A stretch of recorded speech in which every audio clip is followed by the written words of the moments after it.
Suivez l'entrevue avec Redis Stadigo International, RSG au cœur de votre projet d'études à l'international.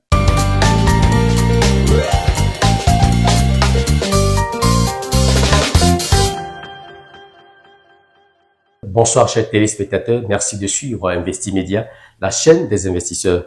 Dans ce nouveau numéro de l'entrevue, nous recevons pour vous Dr Della Sorci, auteur de l'essai intitulé Patriotisme et multicrise, quelle Afrique pour la postérité. Bonsoir docteur. Bonsoir. Merci d'avoir accepté notre invitation. Je vous remercie aussi. Vous êtes également docteur en éthique et philosophie politique, membre du laboratoire des mutations politico-juridiques, économiques et sociales à l'université de Lomé, c'est bien ça? C'est ça. D'accord. Qu'est-ce qui est fait concrètement au sein de ce laboratoire? Ce laboratoire forme un master, Oui. dirige des étudiants en master, en thèse, et tient également une revue qu'on appelle la revue Échange. Il a, parallèlement à toutes les activités, d'autres activités comme l'organisation de colloques, d'activités scientifiques, de conférences, chaque année. Chaque année. Et tout ça, ça reste dans le tiroir, il faut le dire. Non, pas forcément. D'accord. Dans une société où les jeunes ne lisent quasiment plus, pourquoi encore écrire? Il faut dire que je n'écris pas que pour les jeunes, parce que moi j'appartiens à une communauté scientifique et souvent mes écrits, aussi bien les livres que les publications d'articles, sont la production des résultats scientifiques de mes recherches. Voilà. Et quand nous produisons généralement en tant que scientifiques, en tant que chercheurs, nous mettons à la disposition de la communauté scientifique nos travaux. Et dans la communauté scientifique, il y a aussi bien les jeunes que les anciens. Ça veut dire quoi concrètement? Ça veut dire que nous ne les cachons pas dans nos tiroirs. Nous les publions. Voilà. Et puis après ces publications, qu'est-ce qui est fait peut-être?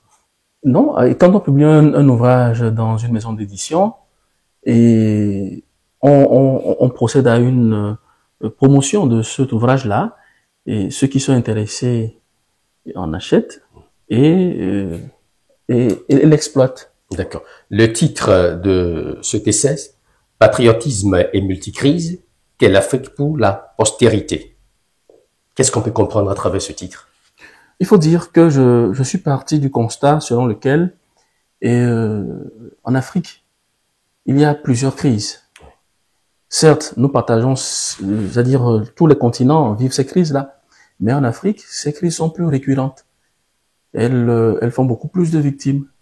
Et il y en a plein. Il y en a plein. Il y a par exemple la difficulté d'instauration d'état de droit, l'hésitation à séparer les pouvoirs, l'abus de pouvoir, la dépendance économique, les crises électorales, le chômage, la précarité de la vie, le chômage accru, la migration intempestive clandestine, les difficultés d'accès aux soins de qualité, les systèmes éducatifs peu originaux et moins efficaces, les langues locales mal promues, l'insalubrité des villes, la corruption et les infractions assimilées, la mauvaise gouvernance, les guerres, l'insécurité, etc.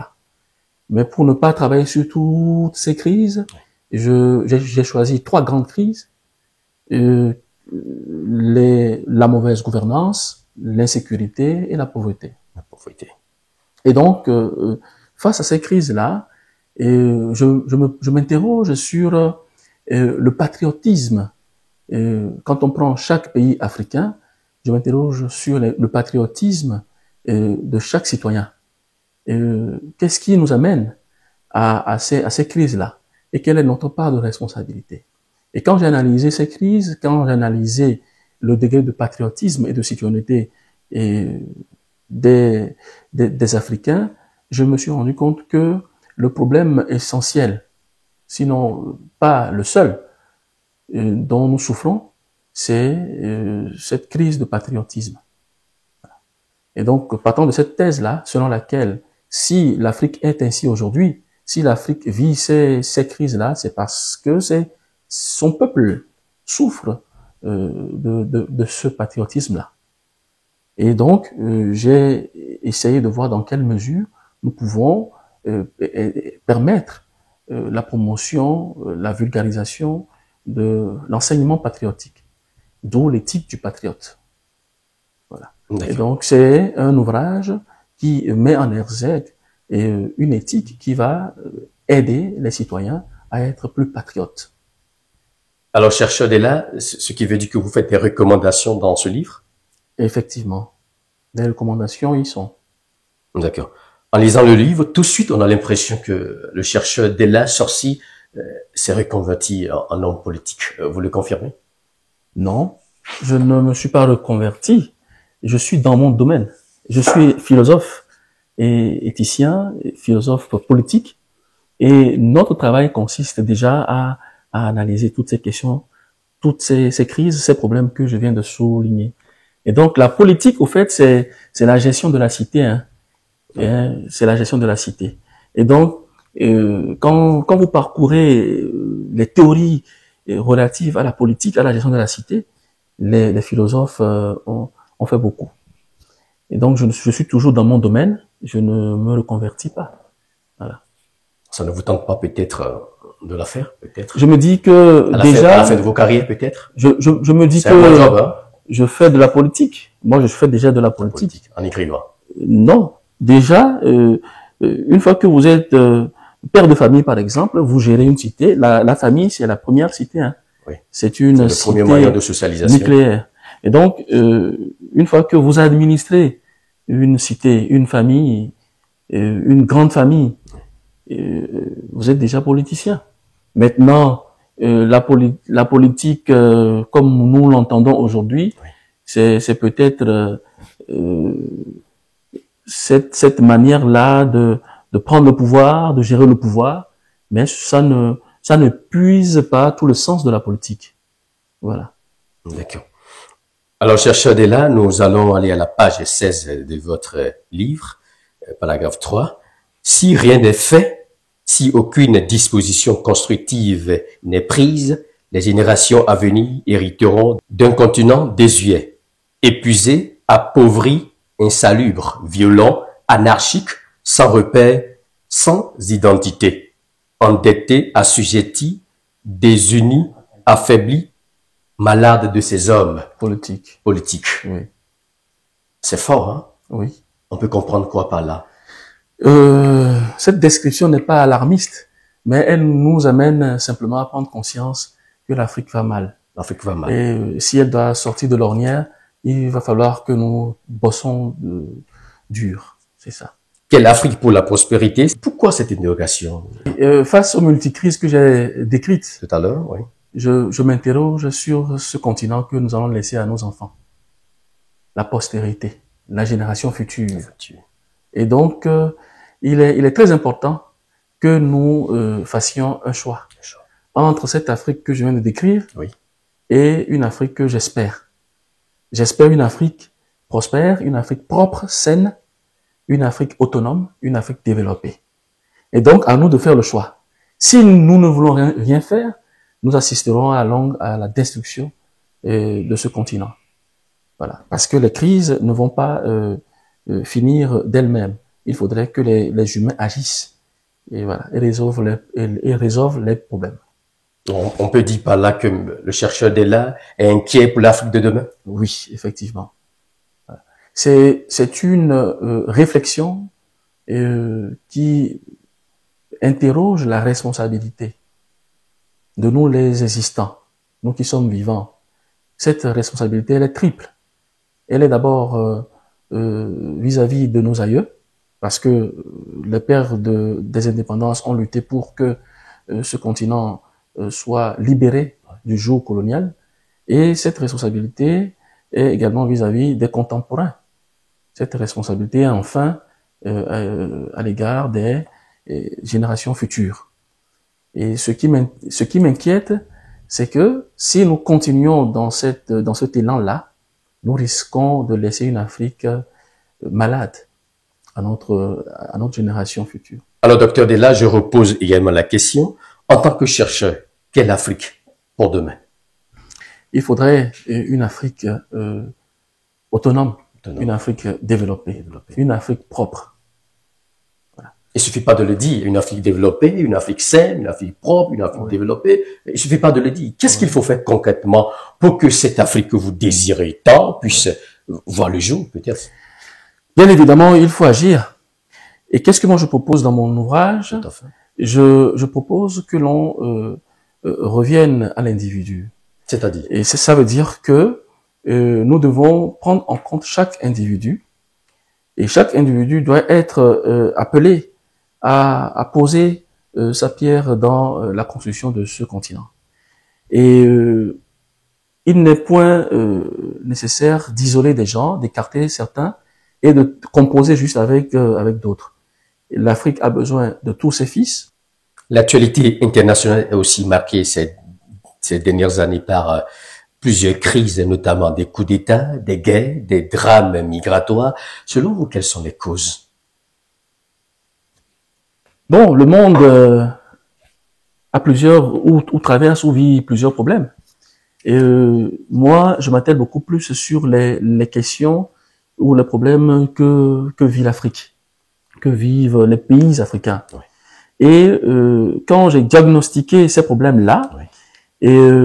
Je les ai résumés en 3 grands. La mauvaise gouvernance, l'insécurité et la pauvreté.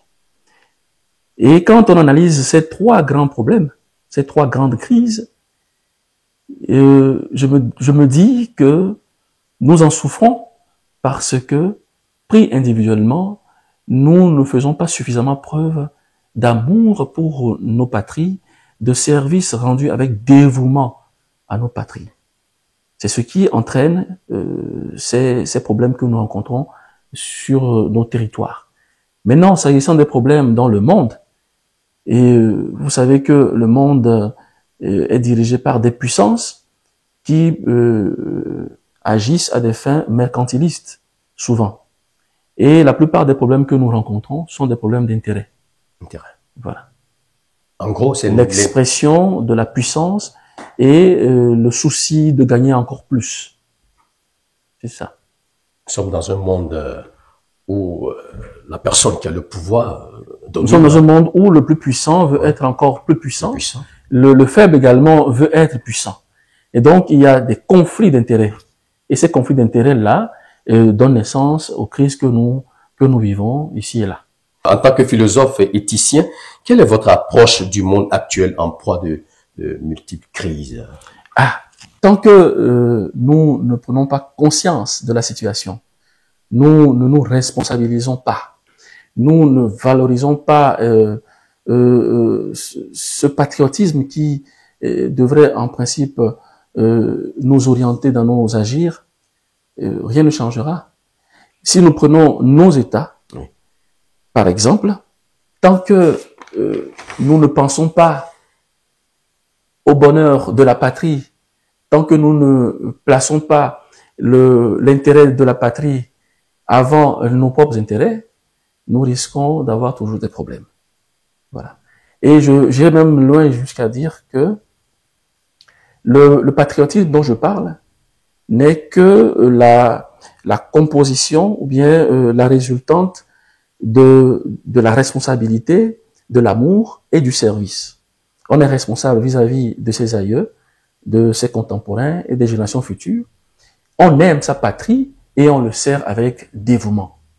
Si tout le monde est patriote, si au Togo par exemple tout le monde est patriote, on aura moins de problèmes. Donc vous voulez dire par là qu'au Togo, bon nombre ne sont pas patriotes, c'est ça? Au Togo, nous souffrons, nous avons une crise de patriotisme. Voilà. Et d'ailleurs ce livre, c'est un appel à l'éveil patriotique. C'est très important de le souligner. Et à la page 93 de mon livre, j'ai essayé de préciser certaines obligations qui définissent ce qu'est être patriote. Je peux vous le présenter rapidement. Oui. Bon, en tout cas, en attendant que je ne retrouve cette page-là, je voudrais simplement dire que nous avons un certain nombre d'obligations et que nous devons respecter et qui définissent le patriote. Par exemple, un patriote ne renie pas la terre de ses aïeux et ne la montre pas de la main gauche. Un patriote aime ses compatriotes et ne privilégie pas l'étranger à leur détriment. Il n'est cependant ni raciste, ni xénophobe, ni ethnocentriste. Un patriote fait passer les intérêts de sa patrie avant ceux des autres. Un patriote sert sa patrie dans l'intégrité et le dévouement. Un patriote est prêt à se sacrifier pour sa patrie. Un patriote œuvre avec abnégation pour construire sa patrie. Un patriote ne détourne pas les deniers publics. Il proscrit la corruption et les infractions assimilées. Un patriote n'est pas auteur des injustices sociales. Il combat le népotisme puisque la patrie surpasse l'ethnie, le parti politique et même la famille. Vous voyez? Et donc, il suffit de prendre ces obligations-là, de se mirer et de se demander si on est patriote. Si on ne respecte pas ces 9 obligations, c'est qu'on souffre. On a une carence de patriotisme. Et comme je le disais avant, un peu plus tôt, et le patriotisme est un principe éthique qui nous invite à aimer notre patrie et à la servir avec dévouement. En vernaculaire, on va dire à l'onduo, à ordonner, à traditue, à coca, à ordonner. Et donc, aimer sa patrie, ça a beaucoup d'exigences également que je me propose de vous présenter rapidement. Aimer sa patrie, c'est aimer ses compatriotes. Or, aimer ses compatriotes, c'est être bienveillant, entretenir avec eux une relation empreinte de réciprocité et d'estime mutuelle, les traiter avec dignité, respect et considération. Cela veut dire que lorsque, par exemple, vous aimez votre patrie, vous devez respecter l'humanité qui est en autrui, au même titre que vous respectez votre humanité. Et vous devez tout faire pour que l'autre aussi satisfasse ses besoins au même titre que vous. C'est ainsi que vous allez vous sentir responsable, père, quand vous êtes dirigeant par exemple, et que vous mangez bien, vous vous soignez bien, alors que juste à côté, vous avez des compatriotes qui meurent de faim et qui sont malades, c'est que d'une part, vous souffrez, vous avez une carence de patriotisme. Et donc, diriger un pays, c'est comme diriger une famille. Vous avez la responsabilité. Quand quelqu'un va mal dans votre famille, à la maison, vous n'êtes pas en bonne santé aussi. Et vous le serez lorsque l'autre aussi est en bonne santé. C'est comme ça. Un patriote ne sélectionne pas, ne trie pas parmi ses compatriotes. Il aime tous ses compatriotes de la même titre. Voilà, de la même manière, au même titre.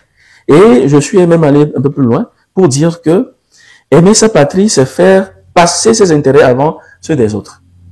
Aimer sa patrie, c'est respecter et faire respecter les lois qui la régissent. Aimer sa patrie, c'est refuser de détourner les données publiques, c'est proscrire la corruption et les infractions assimilées, etc., etc.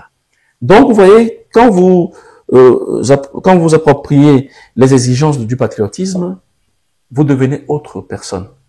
Ce n'est pas une parole d'évangile, ce n'est pas de l'évangélisation, mais c'est en principe des normes que nous devons respecter en tant que citoyens d'un pays. Et j'ai l'habitude de faire un schéma. Quand on est citoyen d'un pays, c'est parce qu'on a peut-être une nationalité. Si vous partez aujourd'hui, vous allez aux États-Unis, après 6 mois, si vous gagnez à la loterie Visa, vous allez aux États-Unis, après 6 mois, vous devenez américain. Ouais. Ça veut dire que vous devenez citoyen américain. Même si vous avez déjà passé 35 ans au Togo, vous devenez citoyen américain après 6 mois. Mais ça ne fait pas de vous un patriote. Pour exprimer votre patriotisme, vous devez aimer les États-Unis et les servir avec dévouement. C'est à ce titre que vous devenez patriote. Donc, le patriotisme, à mon avis, surpasse la citoyenneté. C'est le summum. Et quand on est patriote, tout marche. On ne privilégie pas, par exemple, son parti politique, son ethnie, mais on rend service à tout le monde. Je peux être du Sud et voter pour quelqu'un qui est du Nord, pour la simple raison que je suis patriote. Et je lis dans son comportement, dans sa politique sociale, une politique qui va avantager le plus grand nombre. C'est comme ça que nous devons fonctionner. Voilà. Donc, ce qui veut dire que tous ces dirigeants africains, en gros, n'ont pas ces valeurs en eux. Non, je ne dis pas forcément qu'ils n'ont pas ces valeurs en eux, mais il y a des obligations du patriotisme. Il revient à chaque dirigeant, à chaque décideur, à chaque autorité de se mirer et de voir s'il agit conformément à ces exigences patriotiques. Au regard de tout ce que vous avez écrit dans le livre, en gros, est-ce que ces dirigeants, quand ils se mirent, pour vous, est-ce qu'ils sont réellement patriotes? Pour moi, si nous sommes patriotes, je parle de façon générale, Oui. si nous arrivons à respecter les exigences du patriotisme, l'Afrique ne serait pas comme elle est aujourd'hui. Quand on vous écoute, j'ai tout de suite l'impression, j'ai tout de suite envie de dire, docteur Della, le chercheur Della Sorci, il a cette baguette magique-là pour changer les choses. Donc, si vous êtes aux affaires, tout de suite, vous êtes aux affaires, quelle sera votre première action de générosité, si vous me permettez de le dire ainsi, pour changer, pour tordre le cou de cette mauvaise gouvernance que vous décriez très fort? La mauvaise gouvernance a une répercussion sur le bonheur de la population. D'accord? Moi, je ne suis pas en train de battre campagne ou de chercher un poste. Loin de là. Mais nous sommes On sait des jamais, scientifiques. peut-être que... Mais nous sommes des scientifiques. Nous avons analysé des problèmes et nous proposons des solutions. Il y a des solutions. L'Afrique, vous savez, l'Afrique n'est plus à l'ère de la recherche des solutions. Les solutions, nous les avons consignées déjà dans les mémoires, dans les thèses, dans les livres, dans les articles. L'Afrique est arrivée à un moment où il faut faire sortir ces solutions-là et les appliquer. Nous en avons beaucoup. Voilà. Alors, lorsque vous faites des comparaisons existentielles, lorsque vous prenez la France, les pays occidentaux et les pays africains, quand vous prenez chaque domaine, vous allez voir que ceux-là font mieux que nous. Et pourtant, nous avons tous 23 paires de chromosomes. Nous avons la capacité de faire mieux qu'eux ou de faire comme eux. Mais nous sommes toujours à la traîne. Alors, à la lumière de tout ce que vous venez de dire, un mot sur cette fameuse phrase de l'ancien président Barack Obama à Accra en 2009. Il disait, je cite, « L'Afrique n'a pas besoin des hommes forts, mais des institutions fortes. » Ah oui, c'est une belle phrase. Mais je voudrais d'abord poser une question. On entend quoi par homme fort? Homme avec des muscles ou je ne sais pas. C'est une question que je pose pour comprendre votre question. L'homme fort, c'est qui? C'est celui qui a des armes, c'est celui qui est musclé, c'est celui qui arrive à s'imposer, c'est le tyran? Ou bien c'est juste une expression pour dire, bon, moi je ne comprends pas. Oui, Mais je pense que, oui. En tant qu'éthicien, on a plutôt besoin d'un homme intègre. L'Afrique a besoin des hommes intègres et des institutions justes. Voilà. La force, c'est lorsqu'il y a la police, c'est ça, non? C'est lorsqu'il y a la justice. Mais nous devons éduquer les gens, nous devons instruire les gens, nous devons nous instruire, nous éduquer de sorte que, même en l'absence de la police, en l'absence de la force, en l'absence des fusils, des armes, nous fassions bien les choses. C'est comme un père de famille qui part en voyage et qui laisse ses enfants à la maison. Ces enfants doivent respecter son absence comme il respecte sa présence. On ne doit pas toujours attendre que la police soit derrière nous, la force soit derrière nous, avant d'agir, avant de bien faire les choses. Et donc, pour moi, l'idéal serait d'avoir des hommes intègres et des institutions justes. Voilà. Pour vous. Et même, j'ai dédié le chapitre, je crois, c'est le chapitre 8, le 8e chapitre de mon livre. Oui. J'ai dédié ce chapitre-là à la nature des institutions que nous devons avoir. Et le titre, c'est « Des institutions justes, une obligation patriotique ». Et donc, nous devons travailler à cela. Nous devons tout faire pour avoir des institutions justes. Et parlant des institutions justes, j'ai même mis en exergue les députés, les juges et même l'armée, les forces de l'ordre et le patriotisme. Donc, pour moi, les forces de l'ordre, par exemple, sont des globules blancs. C'est comme les globules blancs. Donc, quand on fait cette comparaison, les forces de l'ordre jouent le rôle de globules blancs. Les forces de l'ordre nous protègent.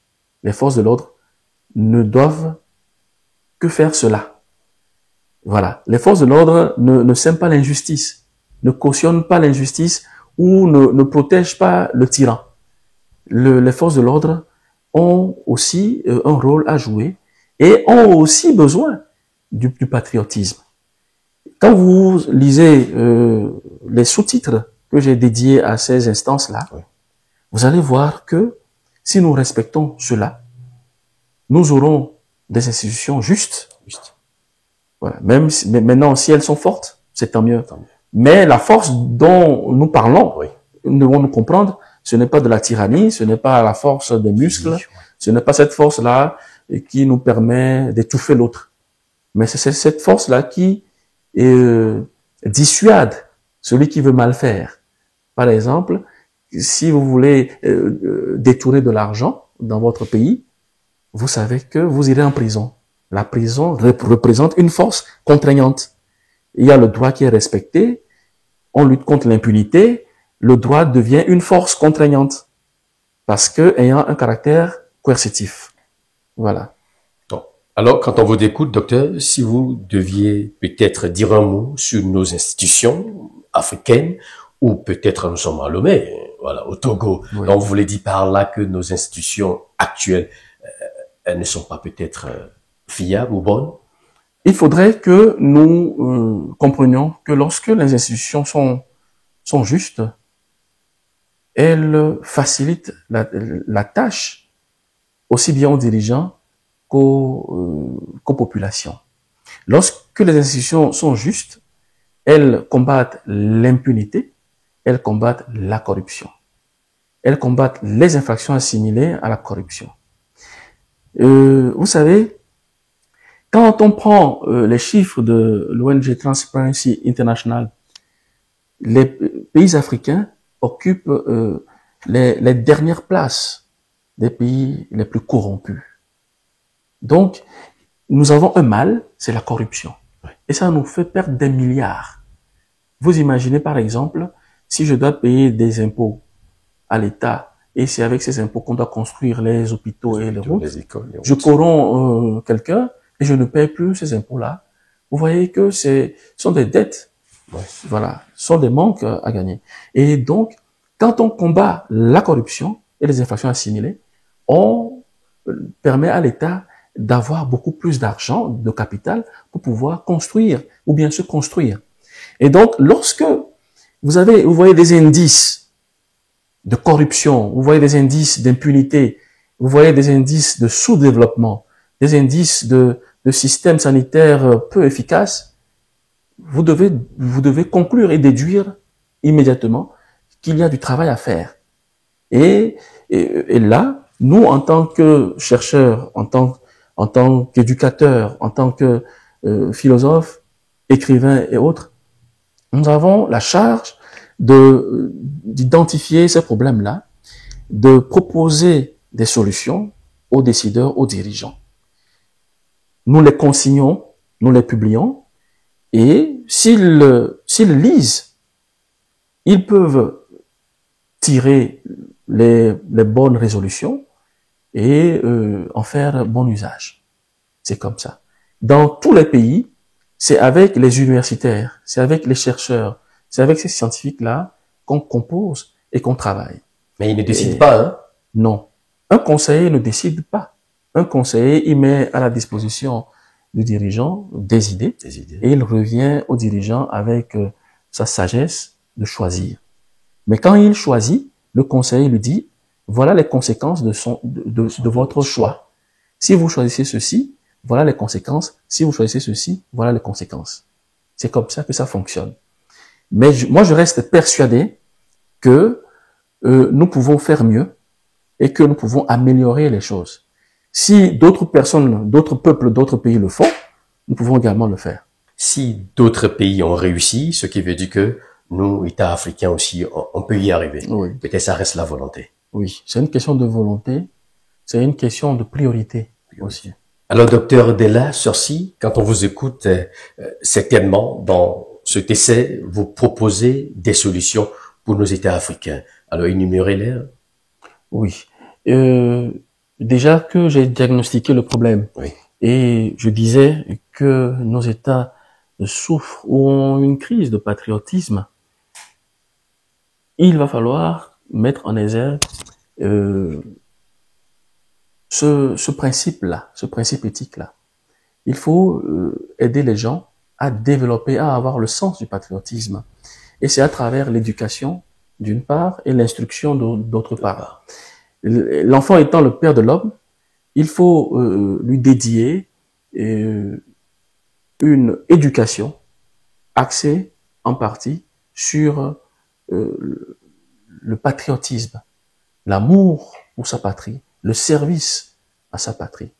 Au chapitre 9 de mon livre, le chapitre intitulé Éducation et instruction au patriotisme en Afrique, j'ai pris le soin de définir comment on peut procéder pour faire des enfants, des jeunes et même des adultes de bons patriotes.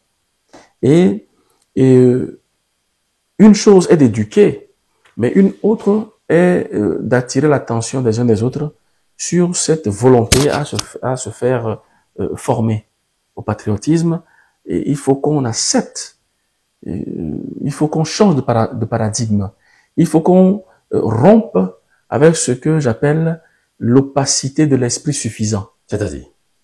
Ça veut dire que souvent, quand on atteint un seuil là, quand on devient important, on n'écoute plus les gens. Oui. On développe une certaine surdité et même quand on participe à des formations, à des colloques, à des conférences, on écoute par ici, ça sort de l'autre côté. Et donc, il faudrait que nous développions une certaine humilité à écouter. Il faut avoir le sens de l'écoute et à se faire transformer.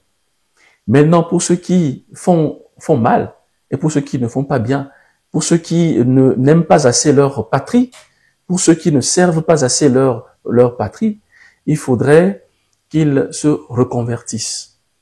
La repentance n'est pas que spirituelle. La repentance peut aussi être politique. Et se repentir politiquement, c'est être en mesure de reconnaître que jusque-là, je n'étais pas patriote. Oui. Maintenant, il va falloir servir et aimer aimer et servir avec dévouement ma patrie. Voilà un peu les solutions que j'ai proposées dans ce livre-là. Avant ce livre, j'avais publié un autre l'année passée qui parlait de problèmes de corruption et des infractions assimilées à la corruption, les problèmes de faux usage de faux, de détournement, etc. Donc, dans le livre Éthicisation des métiers du chiffre, oui, j'ai mis l'accent sur la nécessité de créer ce que j'appelle la ADEP, la Haute Autorité de déontologie et d'éthique professionnelle, qui va aider APLUSIA, qui est la Haute Autorité de prévention de lutte contre la corruption et les infractions assimilées, oui, à travailler dans la formation périodique et continue des professionnels, de sorte qu'on arrive à avoir des professionnels intègres. Avec ces dispositions, on peut réduire. Parce que, oui, on peut réduire, pas éviter à 100%, pas éradiquer totalement. Pas éradiquer, on peut réduire ce fléau qu'est la corruption. On peut réduire. Mais tant qu'on n'aura pas pris des dispositions, tant qu'on n'aura pas permis aux instances, à ces institutions d'être autonomes et d'agir de façon autonome, nos pays africains ne seront pas sortis d'affaires de sitôt. Et maintenant, pour finir, il y a un troisième livre. Ce n'est pas le mien, c'est de Kag Sanoussi. Il est auteur franco-togolais. Il a écrit un ouvrage, Agama, l'art de gouverner. Oui. Et dans cet ouvrage, il nous montre comment il faut gouverner. Et ce qui est intéressant avec lui, c'est qu'il a composé avec plusieurs savants, avec plusieurs chercheurs, pour produire ce livre-là. Et même dans ce livre, j'ai un chapitre qui parle de comment pratiquer l'éthique quand on gouverne, quand on gère les biens, quand on gère la res publica.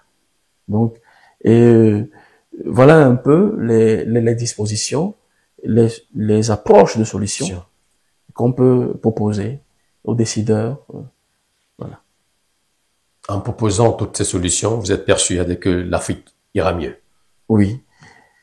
Vous savez, à un moment donné de notre existence, chacun doit s'interroger sur son rôle dans le sort de l'Afrique.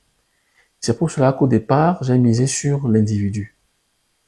Et la responsabilité doit être individuelle avant d'être collective. Tant que nous ne prenions pas conscience que chaque individu, qui qu'il soit, a une part de responsabilité dans ce que nous vivons, nous n'allons rien changer. Je vous donne un exemple très simple. Oui, rapidement. Vous aimez, par exemple, la propreté des routes. Et vous avez une équipe qui, vous êtes maire de la commune de Lomé. Et vous avez mis au propre la route. Et 1 heure après, les usagers de la route déposent des emballages. Est-ce qu'on peut s'en sortir? On ne peut pas s'en sortir. Mais lorsque ces usagers-là, individuellement, prendront conscience qu'il va falloir aider le maire à travailler et à assainir les routes, vous allez voir que votre équipe va assainir et la population va veiller à ce que les routes ne soient pas sales. Voilà. Donc, il faut une responsabilité individuelle et après, une responsabilité collective. Voilà. Et si nous arrivons à le faire, nous allons réduire un tant soit peu les problèmes que nous vivons. J'insiste sur le mot réduire parce qu'aucune œuvre humaine n'est parfaite. On ne peut pas éradiquer totalement. À 100%. On ne peut pas éradiquer totalement les problèmes, les crises que nous vivons. Voilà. Mais on aurait essayé. D'accord. Un dernier mot dans cette émission? Donc, pour finir, je voudrais dire que le patriotisme, c'est un principe éthique qui nous demande d'aimer notre patrie, de la placer avant l'ethnie, avant le parti politique, avant la religion, avant la famille. Lorsqu'un patriote agit en ayant à l'esprit qu'il agit pour sa patrie, systématiquement, sa famille, son parti politique, sa religion et même son ethnie en bénéficient. Il est très important donc que nous fassions la promotion du patriotisme dans l'éducation et dans la formation des citoyens. Il est aussi important que nous ne perdions pas de vue que nous sommes arrivés à un moment où la responsabilité est importante. Il faudrait que nous soyons responsables, que nous développions l'écoute et que nous rompions avec l'opacité de l'esprit suffisant. À travers une bonne éducation, nous pouvons faire des enfants la relève de demain, des enfants patriotes. Nous pouvons également agir sur les institutions, avoir des institutions justes. Mais si nous composons avec des personnes de mauvaise foi et des personnes corrompues, et nous risquons d'enfoncer davantage nos États, les États africains. Il est très important donc de tout faire pour que la conscience morale soit retravaillée au niveau de chacun et pour que les institutions soient plus renforcées, soient plus justes. Merci infiniment, chercheur Della Sorci. Je vous remercie également pour votre plateau et pour la disponibilité. L'entrevue, c'est terminé pour ce soir. Merci à vous de nous avoir suivis. Bonne suite de programme chez vous.